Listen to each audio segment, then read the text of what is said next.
Ang pagtutulungan ni Sanji at Zoro para talunin si Summers, ang pag-reveal sa kung anong Devil Fruit ang hawak ni Loki, at ang pagkwento ni Elder Jarul sa lore ng mga God Devil Fruit. Lahat ng mga yan ay aalamin natin dito sa spoilers para sa chapter 1175 ng One Piece. Pero bago yan ay huwag kalimutan i-like ang video, mag-subscribe at i-hit ang bell para maging updated sa mga spoilers, theory at chapter patungkol sa One Piece. O paano, simulan na natin. Let's go! Mabilis ang recap muna tayo sa nakaraang chapter. Doon nga ay nakita natin ang isang intense at madramang chapter. Pumalpak man ang plano nitong sila Summers para sa mga batang giant ay hindi ito naging hadlang para nga maging ganado at masaya si Summers. Dahil nga ang mga batang giants ay patuloy pa rin sa paglalakad at papunta na nga ito doon sa bangin. Dahil hindi na safe at sure na mamamatay ang mga bata ay dito na ginanaan si Summers at yan ang gusto niyang mangyari. Isang trahedya na kasasangkutan ng mga magulang at mga anak. Pero naiba nga ang takbo ng sandali na yon dahil nung nahulog na ang mga magulang at mga batang giants ay sinalo sila nitong sila Luffy na nasa Gear 5 at kasama nito ang sobrang laking form ng isang Black Dragon na ito na nga si Loki at andyan din ang Ragnir. Dahil sa tulong nitong tatlo ay nasagip ang mga batang giants at pati na rin ang mga magulang nito. Dito na inumpisahan nila Luffy at Loki na maggasik ng kaguluhan sa mga God's Knight at mga Nightmare Monsters. Yan ang mga nangyari sa nakaraang chapter. Neto kaya ano ang mga malalaman natin sa spoilers? Ang title nga para sa parating na chapter ay Nidhogg. Naku, mukhang ito na yung pagre-reveal sa kung ano talagang klase ang Devil Fruit ni Loki. Ito na ang spoilers. Ayon dito ay sa mga unang eksena nga daw ng chapter ay makikita natin si Sanji na kumilos na at a-action na nga daw.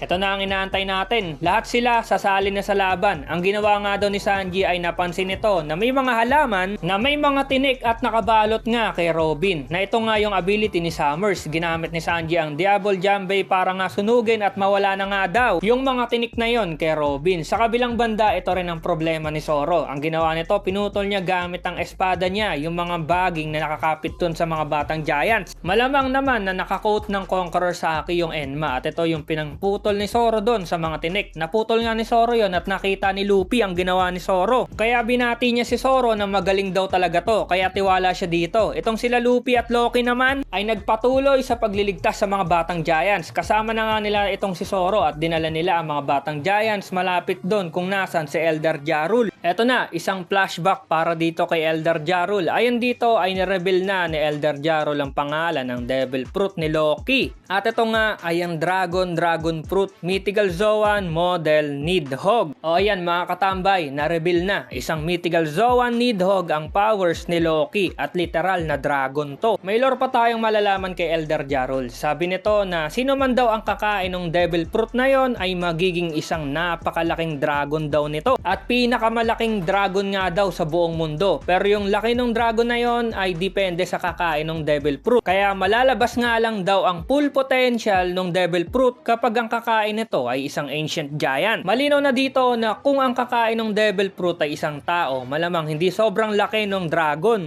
Pero kapag isang ancient giant katulad ni Loki ang kakain nito ay dito nga lalabas ang full potential ng Devil Fruit. Kagaya ng nasabi ni Rax noon na yung Devil Fruit sa Elbap ay ang dapat kumain nun ay si Harald lang. Nakilala niyang may dugo ng ancient giant. Sabi pa dito ni Elder Jarul na sa Elbap nga daw noon ay may isang kilala na God of War na ito nga daw ang may hawak ng ability ng Nidhogg Devil Fruit. Hindi pa tapos yan. Ito din daw ang may gamit doon sa napakalakas na weapon na tinatawag din na Ragnir. At itong God of War na to ay nakikipagsabayan din daw at minsan nakakalaban nito ang Sun God nung ancient times. Yung God of War din daw na to ay may kasama laging matapat na alagad na tinatawag na Ice Squirrel Ratatoskr. Nako po, ang dami na namang na-reveal at bagong impormasyon patungkol dito kay Loki. Isang God Devil Fruit powers na naman ang na-unlock. Balik tayo kay Luffy. Sabi na itong si Luffy ay may bagong pinakawala na naman na isang atake gamit ang Gear 5 niya laban nga kay Summers. Okay, sa puntong to, kalaban nga nila si Summers. Ang tawag nga daw doon sa atake ni Luffy ay Gomu Gomu no Don Thor Rifle. Isa nga daw to na Gear 5 version ng Thor Rifle. Ito yung ginamit niya sa Dressrosa nun. Ang nangyari, pinakawalan daw ni Luffy ang isang napakalaking kamao sa langit at lagpas pa nga daw sa katawan ni Summers yung nangyaring atake. Pagkatama nga daw kay Summers nun, bumaon sa lupa si Summers. Kasabay pa niyan ay nakuryente din si Summers. Iyari na talaga si Summers ngayon. Sa kabilang banda bida ay si Loki naman nilabanan ng mga Nightmare Monsters at napakadali nga lang daw niyang natalo ang mga yon gamit ang lightning powers nito. Itong si Imo naman ay nakita ang mga nangyayari sa Elbap mula sa Marijoa. Nagreakto doon sa biglang pagpapakita ni Loki at sinabi pa na nakita rin daw niya sa wakas ang Nidhogg. Nasa Elbap lang daw pala yung nilalang na yon. End of the chapter, no break next week. Okay, isang malupit na spoilers na naman ang nakita natin at ayun, sumama na sila Sanji at Zoro sa nangyayaring restback nila Luffy. Na-reveal na din ang ilan sa mga impormasyon patungkol sa Devil Fruit ni Loki. At ito nga ay isang mythical Zoan na Nidhogg. Isa rin to sa mga godlike Devil Fruit sa series na nagamit ng isang God of War. Pahiwatig na din to na unti-unti nang lumalabas ang mga sobrang lalakas na Devil Fruit at mukhang hinahanap din ito nila Imu. Marami pa ang mangyayari mga katambay kaya tumutok lang kayo sa mga update dito sa channel. Salamat sa pagnood at see you sa next video. Over now!